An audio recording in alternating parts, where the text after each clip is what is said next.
السلام علیکم۔ میں نے آج تک زندگی میں ایک بات سیکھی ہے، ایک سبق سیکھا ہے جو میں آپ لوگوں کے ساتھ شیئر کرنا چاہتا ہوں، اور وہ سبق یہ ہے کہ دنیا کے جتنے بھی رشتے ہیں یہ سارے ٹیمپریری ہیں، یہ سارے وقتی ہیں۔ ایک ٹائم کے بعد یہ سارے رشتے ختم ہو جانے ہیں۔ ایک ٹائم کے بعد آپ کو اندر سے یہ فیلنگ آئے گی کہ یار اب اس دنیا میں مجھے سمجھنے والا کوئی شخص نہیں ہے۔ آپ کی فیلنگز کو، آپ کے احساسات کو، آپ کے جذبات کو کوئی انسان سمجھ نہیں پائے گا۔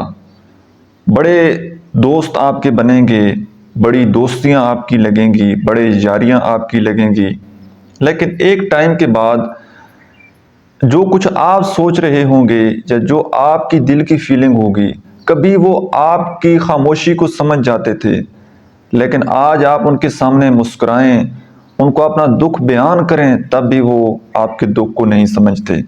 تو ایک ٹائم لمٹ کے بعد، ایک مخصوص ٹائم پیریڈ کے بعد یہ سارے تعلق، یہ ساری دوستیاں یہ ختم ہو جانی ہیں۔ بڑے لوگ آپ کو زندگی میں ملیں گے جو آپ کو بولیں گے کہ جی مجھے آپ سے بڑی محبت ہے، مجھے آپ کی بڑی فکر ہے۔ کچھ عرصے تک رہیں گے، کچھ سال تک رہیں گے، اس کے بعد آہستہ آہستہ دوریاں آنا شروع ہو جائیں گی۔ ہمارا مسئلہ کیا ہوتا ہے کہ جب ہم کسی انسان سے تعلق بناتے ہیں نا، تو نہ چاہتے ہوئے بھی ہم اس سے یہ امید لگا لیتے ہیں کہ اس بندے نے زندگی میں آخری وقت تک میرا ساتھ دینا ہے، مرتے دم تک اس بندے نے میرے ساتھ وفا کرنی ہے۔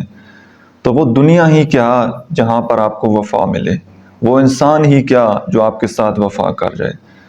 تو اگر آپ نے کسی بندے کے ساتھ تعلق رکھنا ہے، مجبوری ہے، دنیا میں رہنے کے لیے، دنیا میں سروائیو کرنے کے لیے لوگوں سے تعلقات بنانا ہوتے ہیں، پرسنل لائف میں بھی، پروفیشنل لائف میں بھی۔ تو ایک بات اپنے ذہن میں یہ رکھیں کہ یہ تعلقات سارے عارضی ہیں، سارے ٹیمپریری ہیں۔ کوئی بندہ بھی آپ کے ساتھ وفا نہیں کر سکتا۔ ہر بندہ جو آپ کے ساتھ جڑا ہوا ہے، آپ کی زندگی کے ساتھ جڑا ہوا ہے، آپ کے ساتھ محبت کے دعوے کر رہا ہے، وفا کے دعوے کر رہا ہے، وہ سارے مفاد کی بیس پر ہیں۔ کہیں نہ کہیں تعلق میں کوئی نہ کوئی مفاد ضرور ہوتا ہے، اور جیسے ہی وہ مفاد ختم ہوتا ہے تعلق ختم ہو جاتا ہے، لوگ آپ سے دور ہونا شروع ہو جاتے ہیں، لوگوں کی زندگیوں میں بہت ساری مجبوریاں آنا شروع ہو جاتی ہیں، لوگ آپ کو چھوڑ کر چلے جاتے ہیں۔ لوگوں سے تعلقات ضرور بنائیں لیکن کسی سے امید نہ رکھیں۔ اور میرا آپ سب کو ایک مشورہ ہے کہ زندگی کے آج آپ کسی بھی سٹیج پر کھڑے ہیں، کتنی بھی آپ کی ایج ہے، آپ میرڈ ہیں، آپ ان میرڈ ہیں، کسی بھی فیملی، کسی بھی کاسٹ سے آپ کا تعلق ہے، آپ سٹی میں رہتے ہیں، آپ گاؤں میں رہتے ہیں، جہاں کہیں کسی دنیا کے کونے میں آپ رہتے ہیں، اپنے اللہ کے ساتھ اپنا تعلق مضبوط رکھیں، اللہ تعالیٰ کے ساتھ دوستی رکھیں، اور اپنی مینٹل ہیلتھ کا، اپنی فزیکل ہیلتھ کا، ان چیزوں کا خیال رکھیں، اور اپنے آپ کے ساتھ زیادہ ٹائم سپینڈ کریں، اپنے آپ کے ساتھ وقت گزاریں، اور اپنے آپ کو اپنے پسندیدہ کاموں میں مصروف رکھیں۔ جو چیز آپ کو پسند ہے، ہر کسی انسان کو اللہ تعالیٰ نے کوئی نہ کوئی ٹیلنٹ ضرور دیا ہوا ہوتا ہے، تو اپنے ٹیلنٹ کو ایکسپلور کریں، اپنے ٹیلنٹ کو ڈھونڈیں، اپنے اندر کی آواز کو سنیں، اور اپنے پسندیدہ کاموں میں اپنے آپ کو مصروف رکھیں، اور زندگی میں آگے گرو کرتے چلے جائیں۔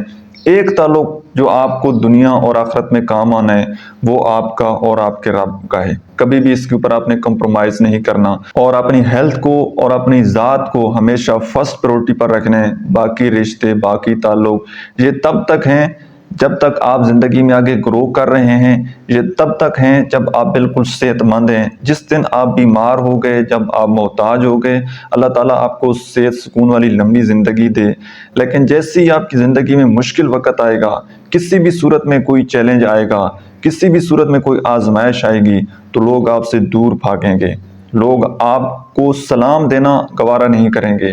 آپ بیمار ہو گئے، آپ کے حالات برے آ گئے، غربت آ گئی، تو لوگ آپ کو چھوڑ کر چلے جائیں گے۔ تو اس لیے ہمیشہ اپنی ذات کو فرسٹ پریورٹی پر رکھیں، اپنے اللہ کے ساتھ دوستی کریں، اپنے اللہ کے ساتھ تعلق بنا کر رکھیں، اپنی ہیلتھ کا خیال رکھیں، اور اپنے آپ کے ساتھ ٹائم سپینڈ کریں، اور دنیا کے ساتھ ساتھ اپنی آخرت کی بھی فکر کریں۔ اللہ تعالیٰ آپ کو دنیا اور آخرت میں کامیابیاں عطا فرمائے۔ آمین۔